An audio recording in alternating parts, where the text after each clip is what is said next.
Hey folks, this is Wistful Deal here, and today we are gonna cover something that I have covered previously beforehand, something actually quite similar actually. If you folks recall, I made a video like around 8 or 9 months ago or whatever, covering all the grand memories of all the lovely years by Dante Timberwolf, and but before I covered that, I only briefly went over Everywhere at the End of Time. Now, with this one here, I want to get more into depth as to what the project is actually and what it means to me personally, and its effects on how I feel on it and everything. If you know even a bit of Everywhere at the End of Time or similar projects like it, this is definitely not going to be for the faint of heart by any means. The reason I'm covering this is that I want to go more into depth as to the project. Excuse me, my speech again. I want to get more into depth with the project, and I want to pretty much go over the whole thing and give my thoughts and go over everything of what it means to me and similar projects like it down the road in the future. This isn't going to be the last one, and it sure isn't the first, but I'm gonna go over more into depth as to what Everywhere at the End of Time actually is and give my thoughts on James Leland Kirby's music, aka The Caretaker. So, again, viewer discretion is strongly advised, and this is not for the faint of heart by any means necessary, because unlike the other projects which I've covered, not other projects, other horror stuff that I've covered before, like with the tree virus or different MOP horror AUs or even horror content in the past, this is something more on the real level. With the horror AUs and stuff, that's more of a spooky, fun kind of horror, something you can get spooked at but don't really take it seriously. This is a whole new different level of horror, and it's one of my main fears of getting when I get older, and it's something that I feel like we need to take seriously, and it's something that's very real and it's very effective on lives, not just the individual but other folks around them. So yeah, again, this is not for the faint of heart, and this is strongly advised, and I want to take this on a mature level of it. So with all of that being said, folks, we're gonna get right into the project here. So with this in mind, there's something I wanna explain real quick here. There's also so not only today am I gonna cover Every at the End of Time and the different stages and what it means to me, but also there's a visualized version of this, and I'm gonna pretty much go over this one as well, but not in a sense of it being like, a back and forth thing, but I'm gonna have it pretty much only have this be playing, but this muted, but still have you guys look over the visualized version of it, just to kind of get a bit more in depth of it. I'm not gonna play this one because the songs are exactly the same, beat for beat pretty much. It's just a copy and paste, so I don't see any reason to really play the visualized version of it since it has the same songs. But anyway, like every journey, we always start at the beginning with the little things in life, and it's always the little things that will always go first. It's always the little bits, the stuff we take for granted, the stuff we just brush aside, not worry about. It's always the little stuff that goes first, the stuff we take advantage of in a sense. And with this first stage here, as we can see here, there's been a debate between it being either paper towels or a newspaper. I feel like it's a newspaper that's blank on purpose, and it's a blank newspaper as the representation of the little things in life, forgetting dates, forgetting car keys, forgetting names, birthdays. It's always the little stuff in life, the stuff we just brush aside the stuff we don't worry about. So, gonna jump on in forward a bit.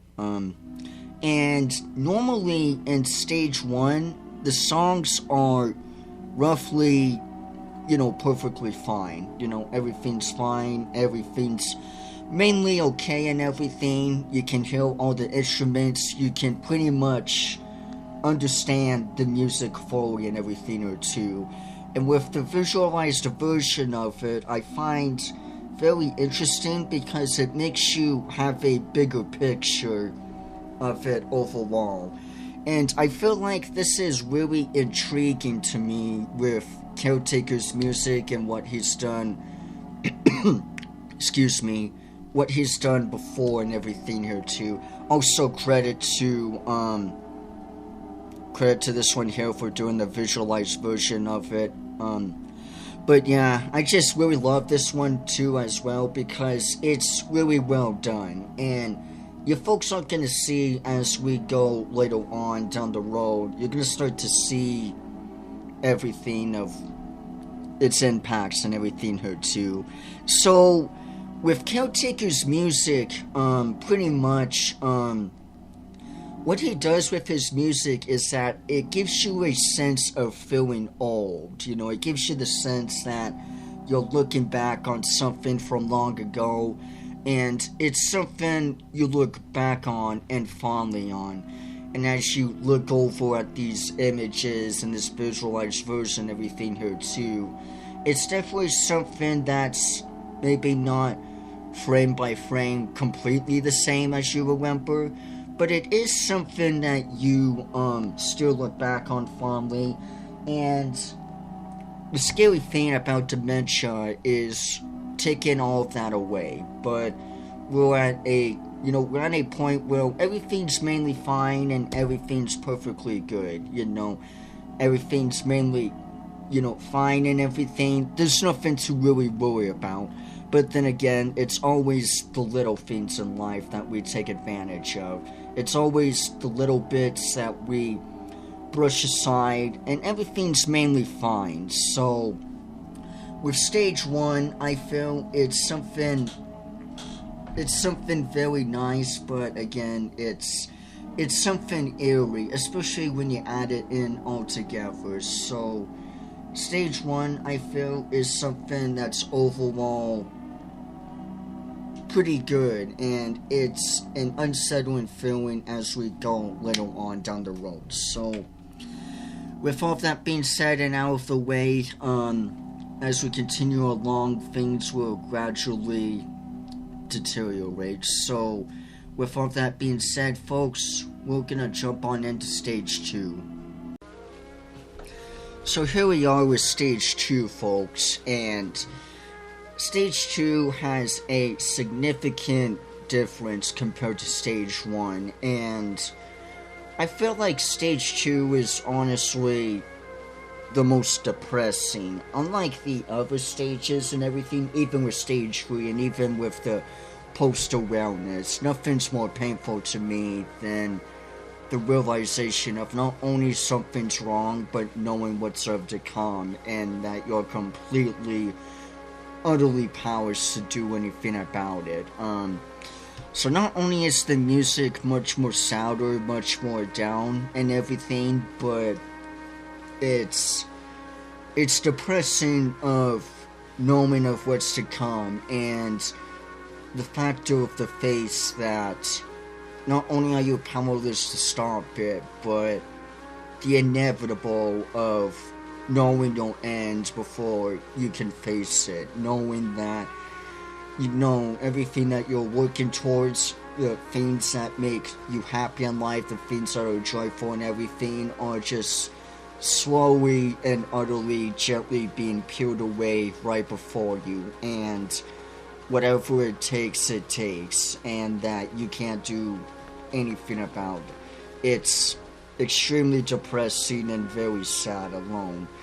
I feel like there's an interesting thing with stage 2, with how not only are you at the realization of something being wrong, or your folks knowing that it's wrong, but you come to the acceptance of what's to come, and it's pretty much facing your end. It's pretty much accepting with knowing how it's gonna end and everything. And with looking over at the visualized version of stage 2, things are still clear in a sense and everything, but everything's much more static-y, and everything's just overall depressed, and rightfully so. I wouldn't blame anyone for, being extremely depressed, or even, dare I say, suicidal, because it's something that's always depressing to me with stage 2, that there's just, how can you have hope on something that there's no hope on? How can you turn things around knowing that in the end it doesn't matter? Unlike other diseases like cancer or even, horrific ones and stuff, at least you have a sense of identity. You have a sense of knowing not just who you are, but what makes you who you are. The people you love, what's what with you, and you pretty much know what makes you happy, what makes your character, what makes you you, and not only who are you without your thoughts, but also what you cling on to, in a sense, when you slowly lose those bits of who you are, the bigger things that you can't remember. Not only can you not remember, not only can you not remember the small things in life, but as time goes on, as the bigger things get more effective, it becomes more depressing. I feel like no other track, and this even with the fan projects, capture this more than the last song here, with the brutal acceptance of knowing not only is it the end, but also coming to the acceptance of your very fate that you didn't decide. This song right here, The Way Ahead Feels Lonely, A5. It's something I feel like is extremely depressing. Gonna take a water here.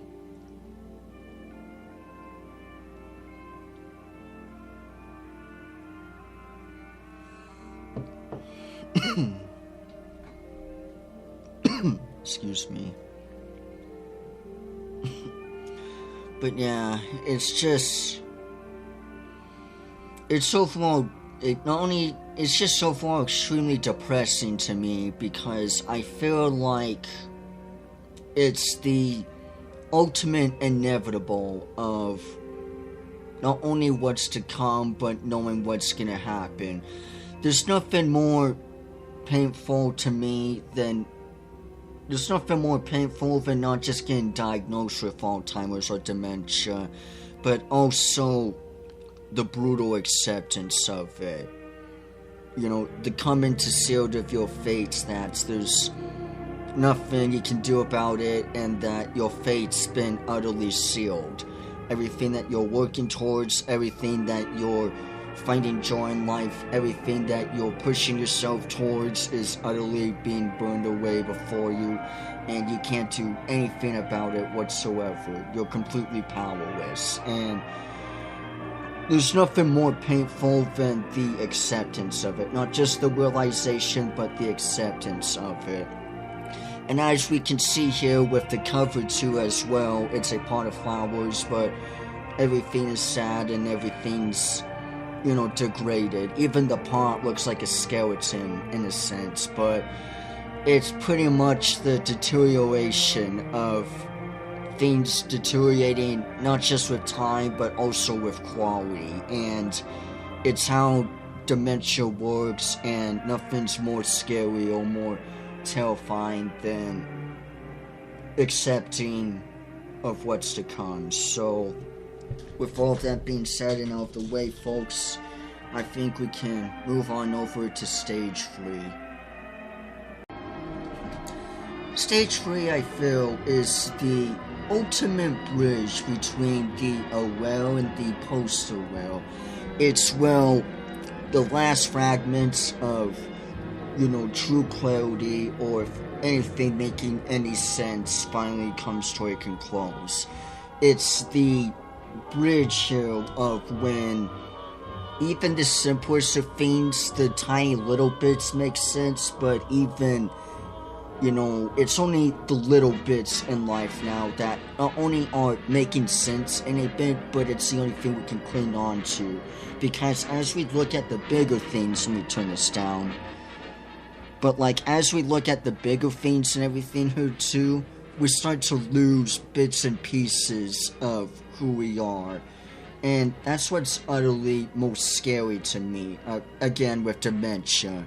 As time goes on, as memories deteriorate more and more, things get more confusing. And I feel like the music here is utterly bizarre, to say the least. It's utterly weird. It's still music, but it's very jumbled here, if you folks listen here. I'm gonna play the visualized version of it. But I feel like with the visualized version of it, it's very blurry and stuff. We can obviously know that it's clearly a dancing crowd and everything or two as we're looking here. But it's very fragmented and iffy. We can pick up some faces and stuff, but everything's super jumbled and blurred. Just looking at the cover alone back here with stage 3, it's very all over the place. We obviously know that this is a plant of some sort, but we don't know what plant it exactly really is. Is it a vine plant? Is it a tree? Is it a pot on a plant? We can't tell, and that's the key theme with Alzheimer's, is that the details deteriorate, and as things get confusing, also there's a heart shape over here, I just noticed, but getting back on track, as stuff deteriorates and rots away, the details become confusing, and it's not just so much on the details, but it's also looking back on life too. It's, the fact of things slowly not just fading away, but your own identity, looking back on things, knowing your own characteristic of who you are.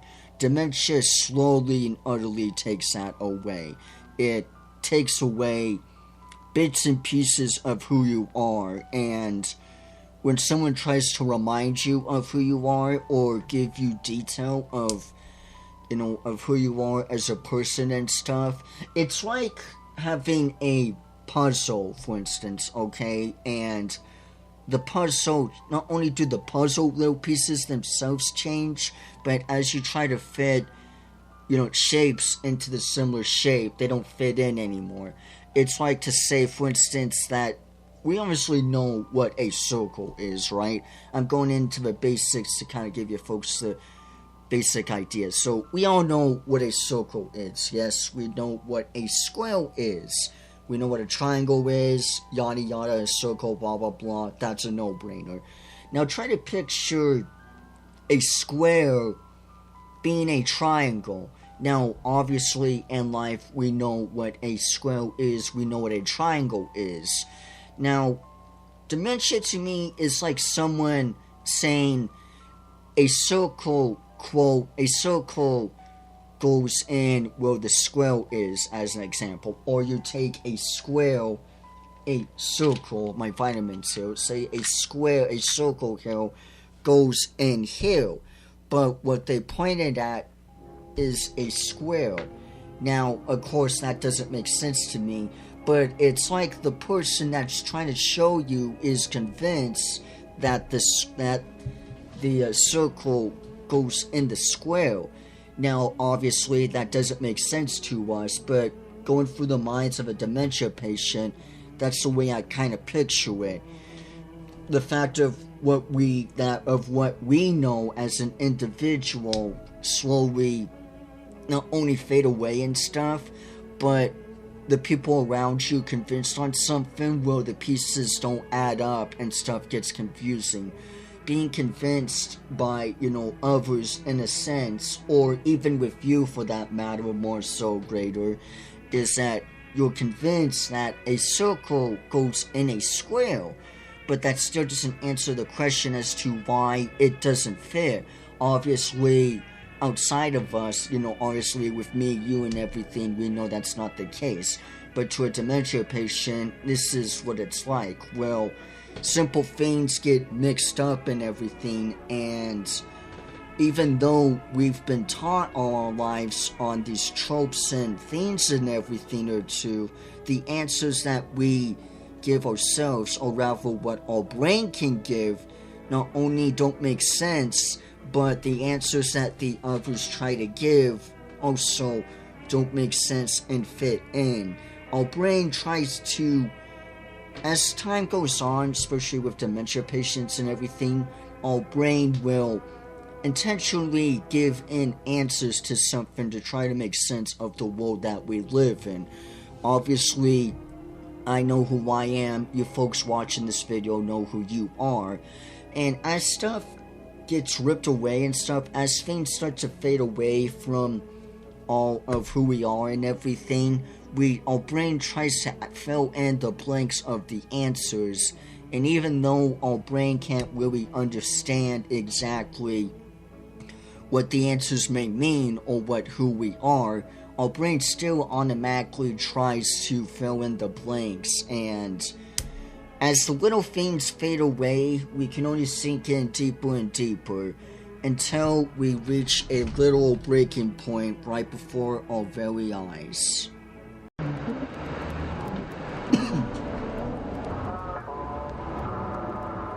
Let me turn this down here. But this is, well, I feel is the ultimate beginning of the end with stage 4. Now, this is the part of the post-awareness phases now, and this is from where not only are we losing the bits of the world around us, but we're legit losing our identity right before our very eyes.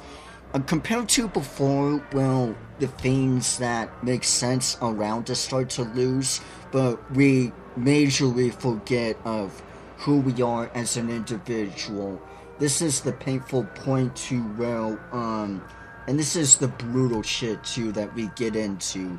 This is the very first track of the Post-Awareness by The Caretaker, and this is where we lose ourselves fully. The world around us, not only that we've worked towards, but your own identity as an individual person, not just you, but the friends around you, the friends you've made along the way, the person that you've worked towards, that you've upgraded yourself to, and everything that you've become, just all melts away right before your very eyes.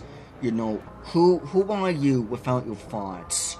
Who are you really? Do you know who you really are? Do you know what kind of person you are?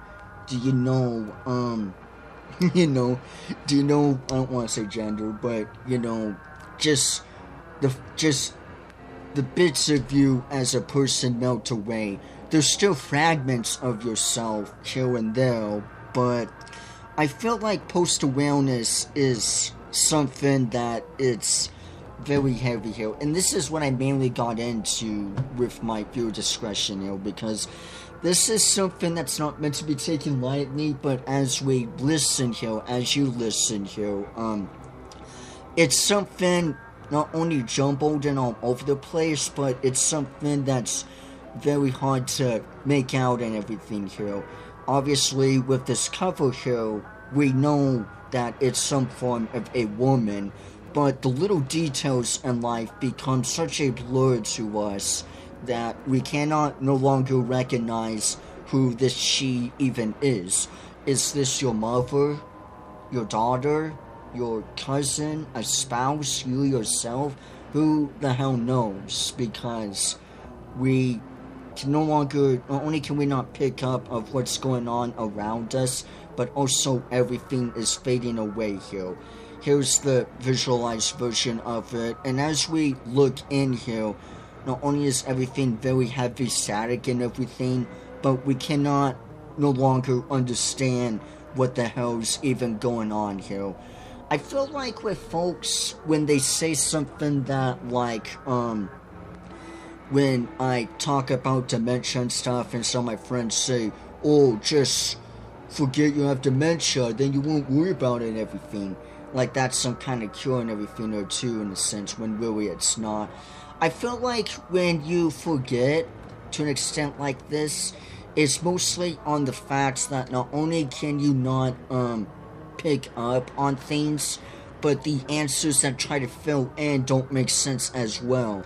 And it becomes a spiral of not only confusion, but also trying to make up of what even is what anymore. Obviously, me as an individual, I wear glasses. You know, I've been wearing glasses all my life, and it's practically a part of my identity. What's scary and so depressing, I feel, about getting diagnosed with Alzheimer's is that becomes your identity as well.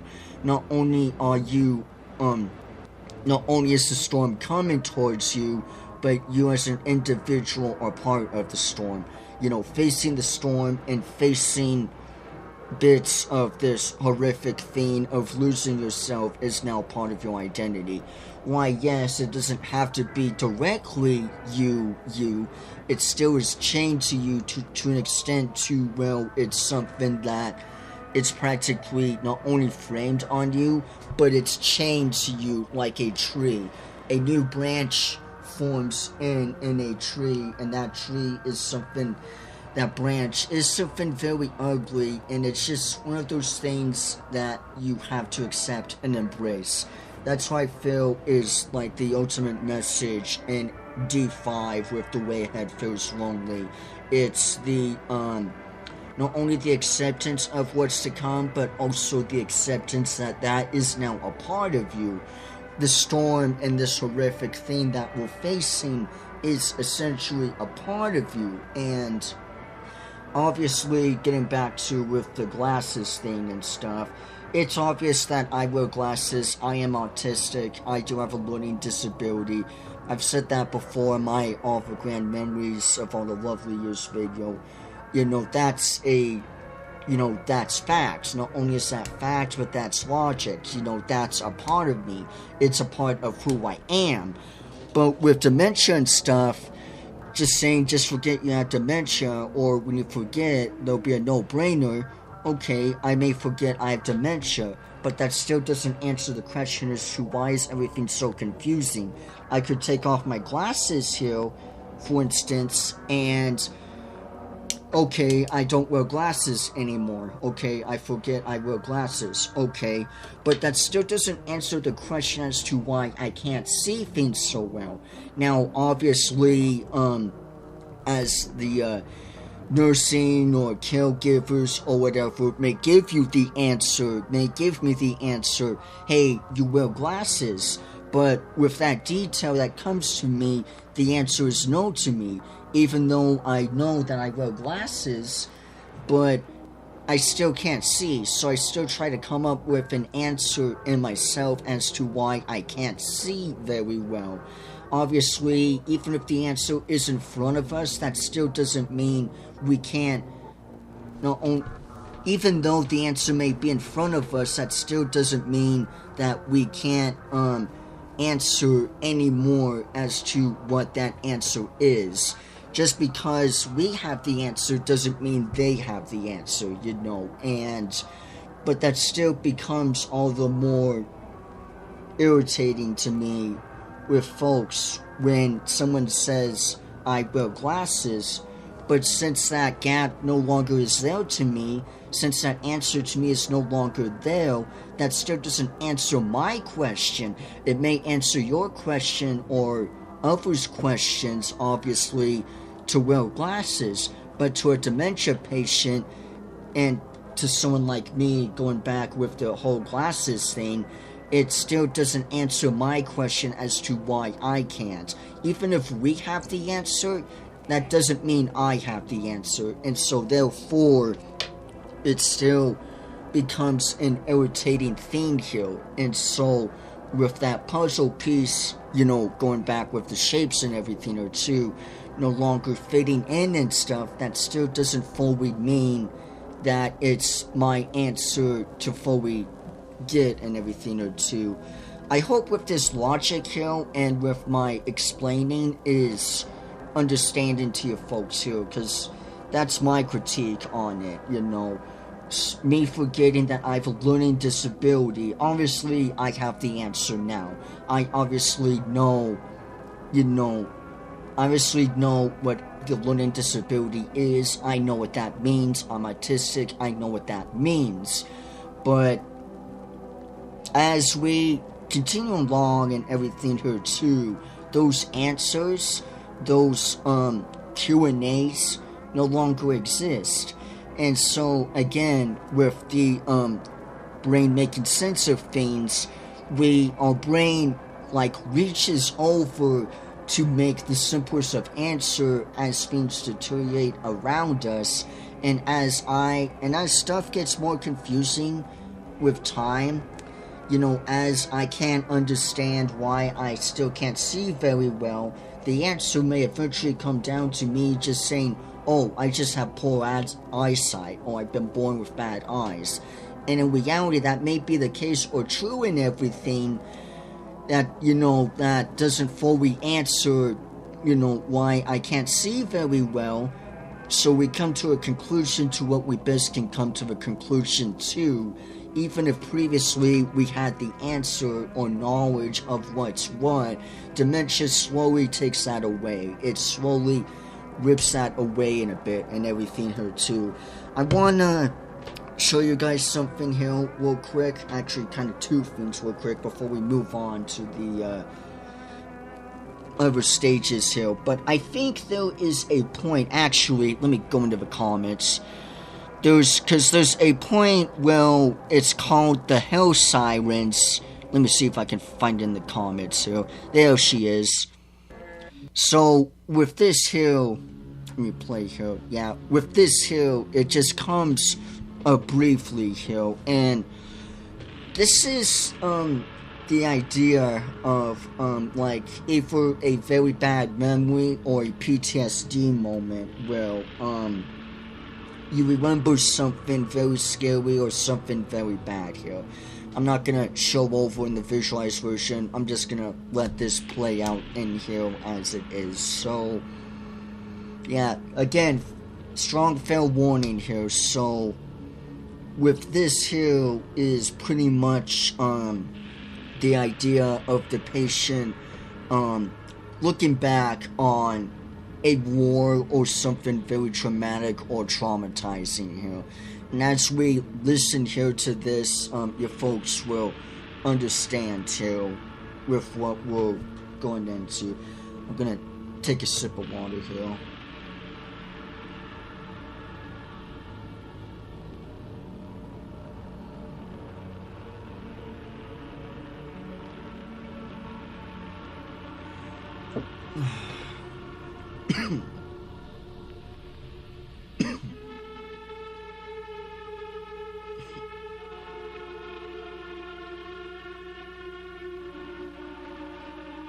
Still shakes me to my core, jeez.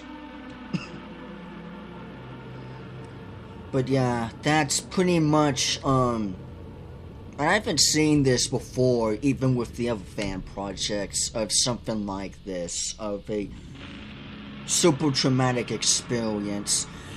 You may say it may be a traumatized version of it. I feel like it's looking back on them in the army fighting off against the war. And there's also a temporal bliss state here will, even if things don't make sense and everything here, and I don't know if this is, I feel like this is the case with Alzheimer's patients too. This also isn't in all the grand memories here, but this is pretty much, well, things are roughly calm. While stuff still doesn't make sense, at least we're not in hell. At least we're not in horror and torture again. So, even though things don't make sense, at least it's blissful in some sense. And obviously, listening to this, it sounds like broken wind chimes or something. But yeah, I don't know if this is, I feel like this is the case with Alzheimer's patients too. Well, they may not still understand what's going on, but at least we're blissful in a sense. At least things are calm, you know. It may not be sunny, but at least it's not raining. At least it's not thunderstorm anymore. So, with all that being said and out of the way, folks, we are gonna move on over to stage 5. So here we are with stage 5. I hope you folks can hear or understand well. I'm gonna have this a bit down, just in case for you folks if the audio's too loud. But yeah, this is, some may say that this is pure torture here, but I feel like there's one more stage after this that's even more torture. I'll explain to that when I get over into it, but with this here is bad enough as it is. This is pure abstract here, and this is super hardcore here. We're gonna go on over to the visualized version of it, and it's always interesting to me because it's very hard to kind of grasp what this is like and everything here too. Also, warning if you folks have epilepsy or something, but yeah, taking a look at this here, trying to understand, it's like some mush ball thing it looks like with this, and it's extremely rough. Not only are we not only do we have a complete lost sense of reality and who we are, but the fragments that are making sense to ourselves are just complete utter mush. It's like putting cheese in a microwave along with everything else that melts too, and having it be so mixed up together that it's just blobs. That's all reality is in this state, is just pure utter blob, and there's bits and fragments here and there, the smallest bit of bubble of something, anything that makes sense, but it gets so jumbled up here with this that it's like you don't have time to react to the slightest bit of anything that makes sense here. And actually, there is a clarity moment here, only one clarity here as far as I know. And actually, let me cut a bit. It's very, actually I'm just gonna let it play out. It's very soon to, hopefully it should pop up in a bit here. But yeah, looking down there, so everything is super confusing. But what's freaky about this stage here, and it's very hard to like try to picture or imagine what something like this is even like. You know, trying to picture in your head what something like this is. If we look over at this and everything here too, it seems to be someone on a stairwell with a top hat, a cane, you know, doing a dance on a stair, but everything's so jumbled and confusing that we can barely make out the detail. Like, this is its hat, its face or whatever, its hand with its cane, and it's pure utter abstract here. It's very disoriented. Also notice that the colors fade in too as well. Things not only are things not colorful, it's almost a black and white thing. Here we are with the clarity moment here. Come on, pop up. This is a short brief of clarity. There we go, at least.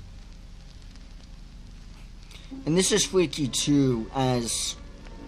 yeah, and this is kind of the idea here. This is freaky here too, because it's unexplained. Well, clarities just appear out of nowhere. That's the only clarity. And it just makes this whole album even more gruesome.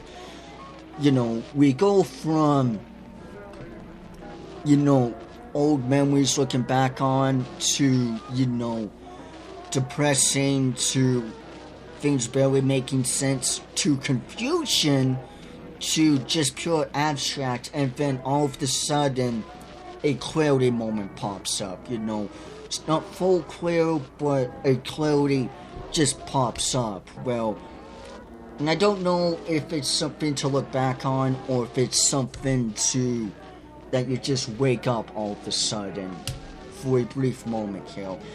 It's something that still makes me scratch my head, and scientists and everything there too, because it's unexplained. But yeah, there was just a sudden brief moment of clarity with Alzheimer's patients, where things suddenly sink back in.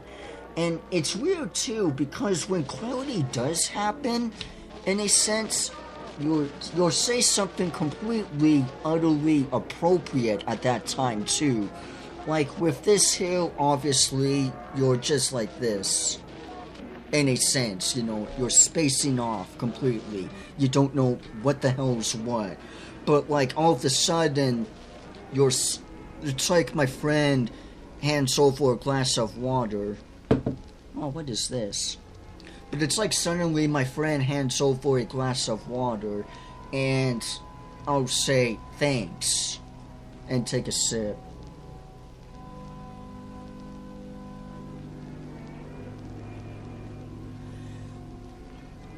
I think this is the second clarity that's only here.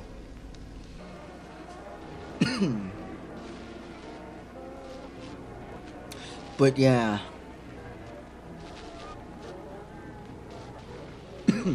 It's just utterly brutal. But yeah. And it's weird too, because it's like as if you were paying attention the whole time, and it's just snap, bam. Here's, I don't know, sun chips or whatever. I take it, and it's like, thanks. You know, it's always weird to me, but with a dimension, and it's still confusing as to why that even happens. But with dementia, it's a scary thing, honestly. And to picture what it would be like to even go through this, even to see it visualized like this, I feel doesn't fully do it justice. Even though this one is really damn good, I feel like it's something that we look over on and everything here too. So yeah, that's pretty much it with this here. So with all that being said, folks, we are gonna get into the last track of stage 6. So here we are, folks, the end of the road, the final frontier, if you say so will. And this is what I mean with this here being the most terrifying, I feel. Unlike logically thinking with stage 5 and all of its horror moments and everything or two, at least there's something in a sense here. But for something like this to just be utterly nothing is just beyond cruel or brooding. There's barely, if anything, of that at all. And unlike the other covers, which have some form of object in something here, you know, stage 1 being a blank newspaper, stage 2 being a deteriorating skeleton pot of flowers. Stage 3 being a confusing plant or tree or whatever. Stage 4 being a confusing woman or whatever she may or may not be or whatever. And with stage 5 being a pure abstract of something. Stage 6 is a blank canvas, and I feel like it's a outsider's perspective of you, or as you, of the individual. Well, your mind equals the blank of what's what. And unlike the other descriptions, if we scroll downhill with this, I know I haven't touched on them or anything because everyone else kind of has before covering this. But unlike the other ones which give a description of everything and what the patient goes through, stage 6 doesn't have a description. And for a bit, I was kind of confused as to why in the beginning, but it came to me, what if there's no description because there's no logic anymore? Sure, there wasn't really too much logic in the previous 2 post-awareness, but with this here, we've sink into such a pit to, well, we're just in an empty void of oblivion. We're in practically brain dead in a sense, but I don't want to say that as a main theme. So, and as we look over here in the visualized version of it, it's utterly blank, we're in an empty void, completely, Unlike stage 5, with all thoughts and reality literally melting and bubbling away from the inside out like a pot of boiling water, now we're just at the breaking point of nothing. There's nothing. There's just an empty void, and it stretches out to infinity for miles and miles. Any sense of clarity or reality is just like...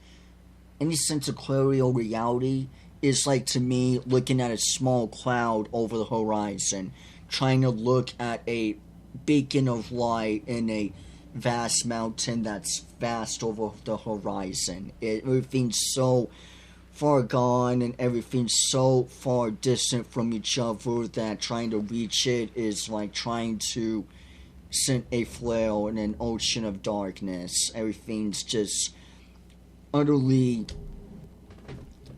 fade away and everything here too. I want to touch over a bit with some of the previous tracks too. Not previous tracks, with the other tracks too and everything. I find it very interesting overall what it may be like to go through this and everything here too.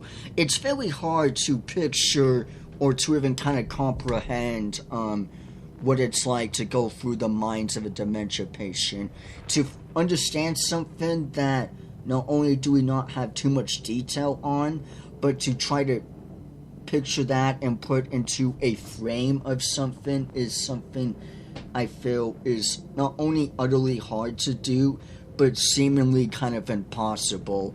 Everything here is just bits of it, and I find it very intriguing because it's very hard, again, to try to think of what it's like to go through dementia, and how do I make people not only feel that way of going through dementia, but, what's it like to forget everything?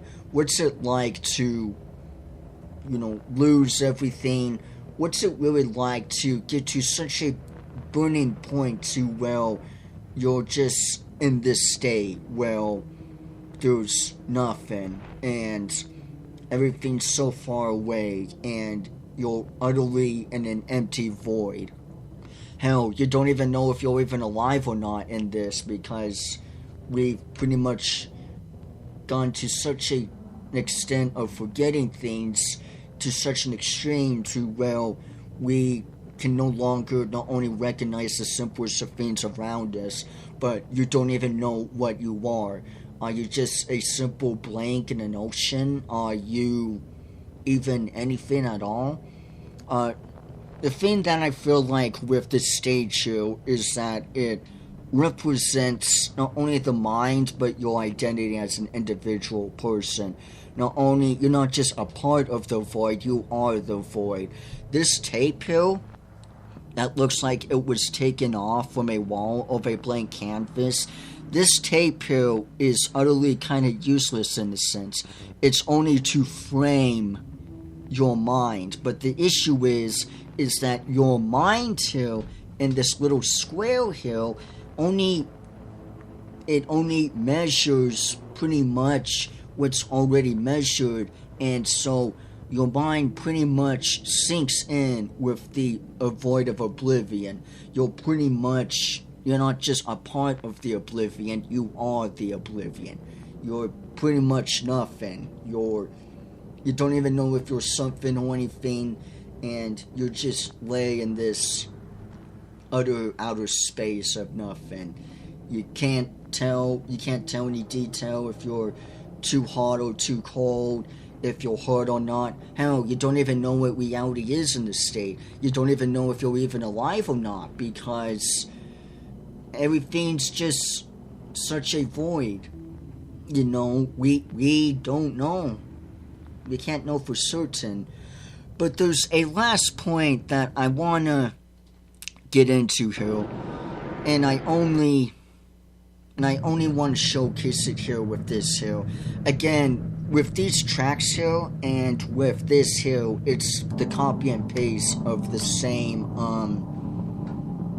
it's utterly a copy and paste of the same, tracks as every other end of time, because it's literally just every other end of time, just visualized here. And I feel like these weird lights here, as you look into, abruptly come in as a fragment of reality.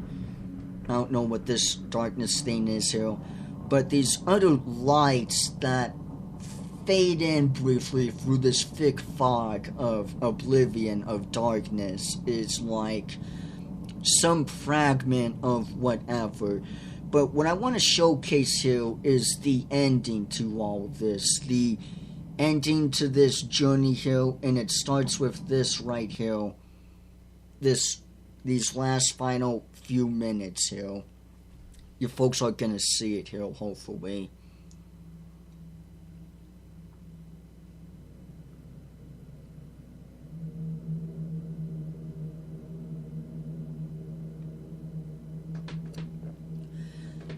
I feel like with this here, it's better if I showcase it in this visualized version than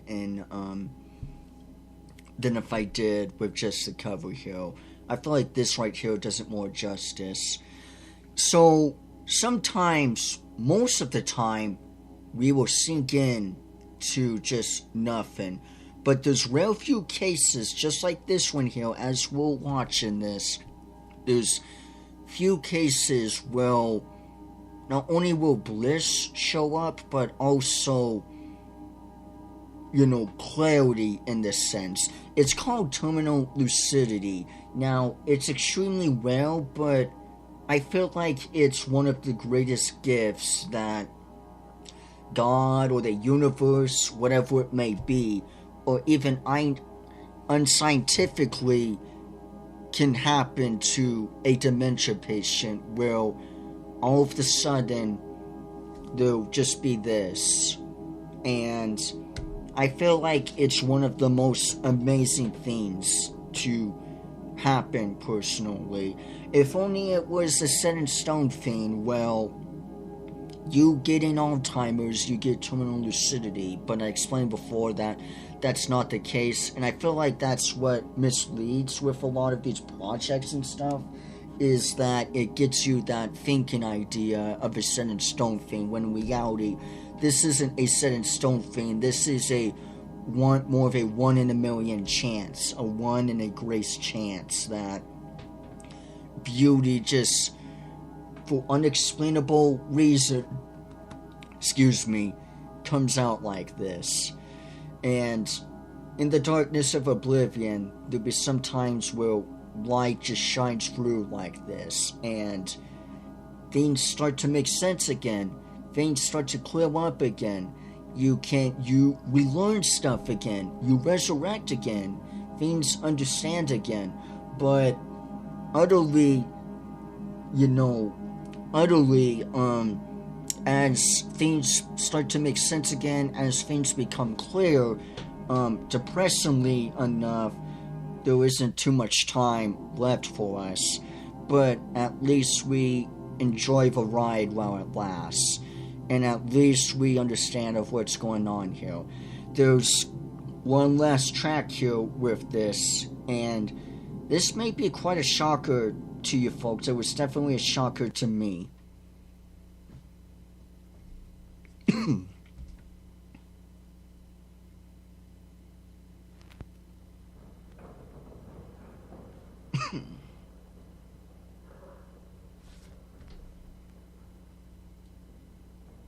So, here we are, folks.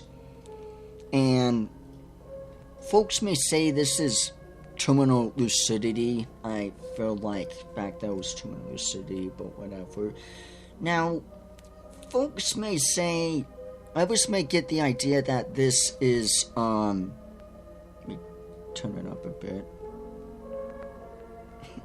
So folks may get this idea that this part here, this last part here, is the afterlife, or heaven, or whatever it may be. But interestingly enough, this is what shook me to my core at the very end. It's not so much the idea to me of heaven, it's not even the distortion of this choir here as we listen here. It's the idea of waking up for the very last time. To me, I feel like this isn't heaven, this isn't the afterlife, and this could be the last memory that you ever have, or the last final memory that you look back on. But I feel like with this right here, and this is my take on it, but this I feel like right here is you waking up one last time, already in your coffin, and the funeral is being played. And all you can do is listen. This is like legit, you not really waking up, but things making sense to, well, you wake up in a sense, and this is legit it. Death from Puss in Boots is right fucking behind you, and all you can do is just sit back and listen for the very last time. I feel like, and that's what utterly got me with this here. It's not so much the idea of heaven or even the distortion. It's the pure idea of watching your life fade away right before your very eyes and waking up in your coffin just to hear this song one last time. And sure, it may sound dumb or whatever, pronounced as dead, whatever, in the sense, or whatever, at the bed, or whatever, but this is what it means to me here, and that's what shook me to my core, is waking up only to find that death is literally right behind me, and that this is legit the final frontier. This is it.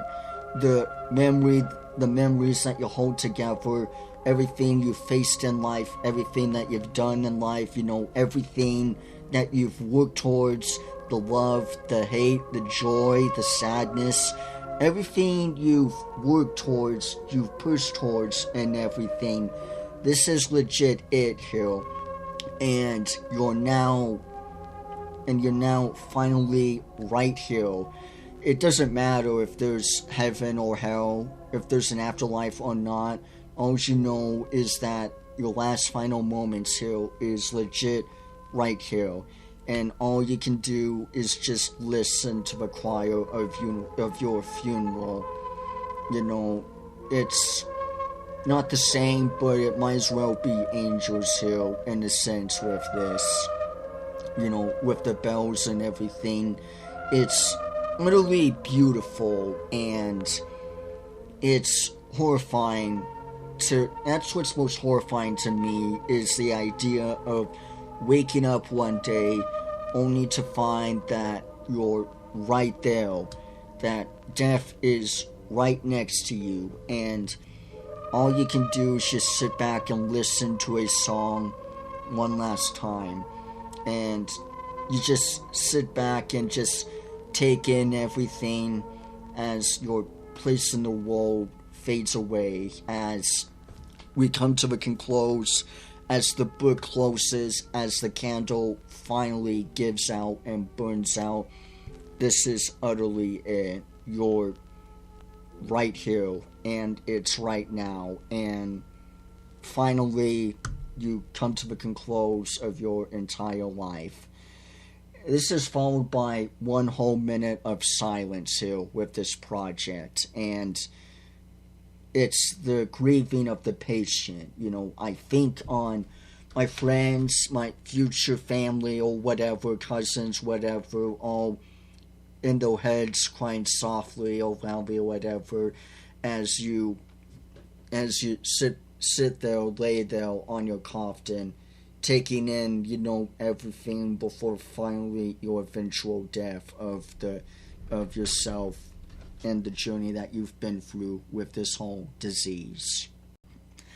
Everywhere at the end of time is something that I keep looking back on time and time again, despite all of the other projects and despite my passion with all the grand memories of all the lovely years. I feel like it captures it a lot better and everything here too, in a sense, in my opinion. But none of these projects that I'm gonna go over in the future, possibly, or whatever,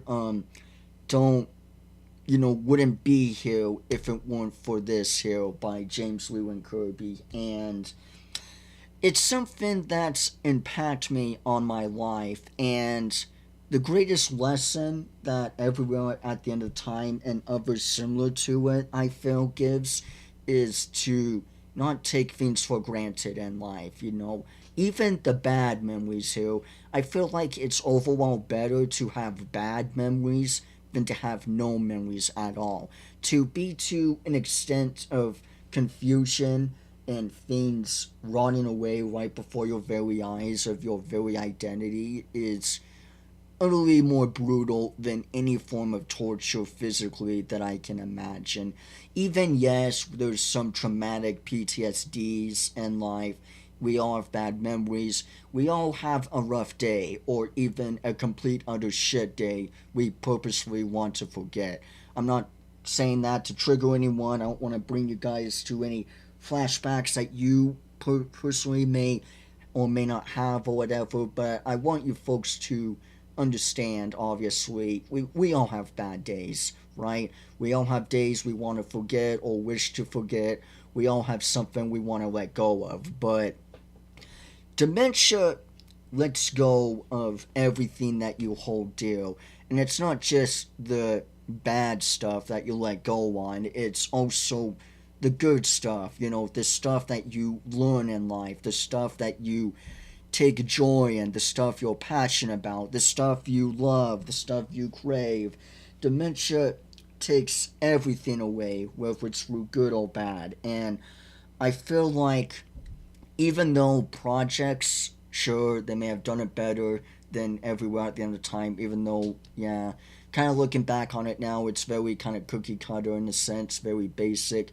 It is super damn strong in its meaning, and to have such an impact on lives and to wake everybody up with this is something that I keep looking back on time and time again. It's not so much on, the meaning of the project itself, but the base meaning behind it and, what it's about. it's utterly one of my main fears because I do have a learning disability. I do forget very easily. I'm not gonna lie. I feel like I have short-term memory loss, even if I never been diagnosed with it. I feel like I might as well because I do forget things easy. I do have a tendency to speak too fast, and I jumble my words in together, and I feel like there's proof of that in this video here, and it's been proved time and time again with my videos here.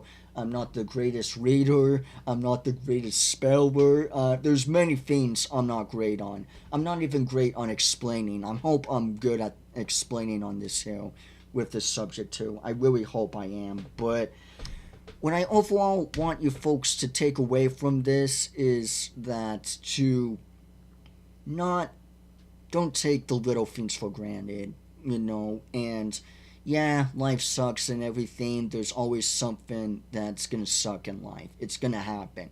We're gonna have a bad day, we're gonna have a bad time. There's always something. But nothing's more worse than spending time in post awareness. I feel like with this project here in particular, it opened up the sea to many others, and I'm personally, as much as this may sound weird, I'm a personal huge fan of this weird genre of music slowly fading away into a post-awareness, fading away into oblivion. I'm a huge fan of that, but I take my time with it because it's not something.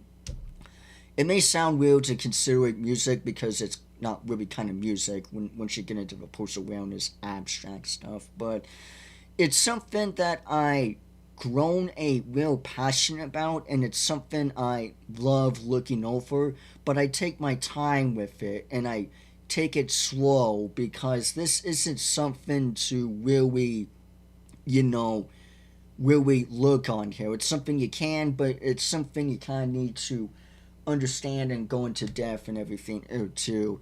I feel like with Everywhere at the End of Time, its greatest lesson is to, is the not just the open eye of Alzheimer's, but to help you understand and to realize that there's much worse things out there than anything physical here. I feel like dementia and these projects here and Every at the End of Time captures that fully and rawly with what its meaning and message is, and I feel like overall that's what makes me get the most with Everyone at the End of Time and its projects. It's the meaning of losing it all. It's the meaning of slowly losing your very identity that you work towards and push yourself towards. So with all of that being said, folks, that's pretty much all I have to say. Running my voice completely dry. Excuse me. Running my voice dry here with this, but overall, what I want you folks to take in at the end of the day with this video here is to not take things for granted, to pretty much enjoy the little things you have now because it can all fade away before your very eyes, and it will always be the little things that we take for granted. That's what gets me the most too. It makes me think on what if the little details are more important now, because those will go first. It's always the little stuff in life that go before the big major core stuff. I do plan on doing this again eventually. In fact, I have one planned out for this one here. I want to keep doing these videos, and I want to keep covering these projects that I'm passionate on and that I genuinely love, these ones similar to it, but I'm gonna have it gently. I'm gonna gently set them in over time from time to time, because again, unlike other horror stuff that we've covered before on the channel with the MOP horror AUs, with the other stuff and horror games in the past or whatever, that's more of the spooky kind of fun. This again here is more on the legit horror, the real horror, but it's something very real and it's something very serious. And even if we have a cure on it down the road, that still doesn't mean it still affects everyone nonetheless every day. Even if I may never get dementia or Alzheimer's in the future, that still doesn't mean this project here that we covered and others like it still make me think very much on the individual and the folks that suffer through it. So, with all that being said and out of the way, folks, I know this wasn't enjoyable, but I hope you folks took something from this. And I know stuff like this isn't fun, but it's something I want to cover, and I hope my explaining of this wasn't disingenuous. I really hope. And it's something I want to do again with this. I may do them a little sooner. I don't know. You folks can let me know. But it's something I'm going to definitely space out because nothing's more, even if I talk like this, all genuine and empathetic and everything, nothing would be more disingenuous to me than to freaking spam this stuff over and over again, with a sensitive topic and everything or two. So, yeah, that's pretty much it for this video here, folks. I hope you all took something from this, and I hope my explaining was good enough with this. But yeah, I need to get a drink of water and everything, and I need to eat something because I'm hungry. But yeah, overall, at the very end of the day, folks, don't take the little things for granted because the little stuff in life will always go first before the big stuff. So, with all that being said and with all that out of the way, I hope you folks took something with this ride with me, and I'll see you all sooner or later. Bye bye, everybody.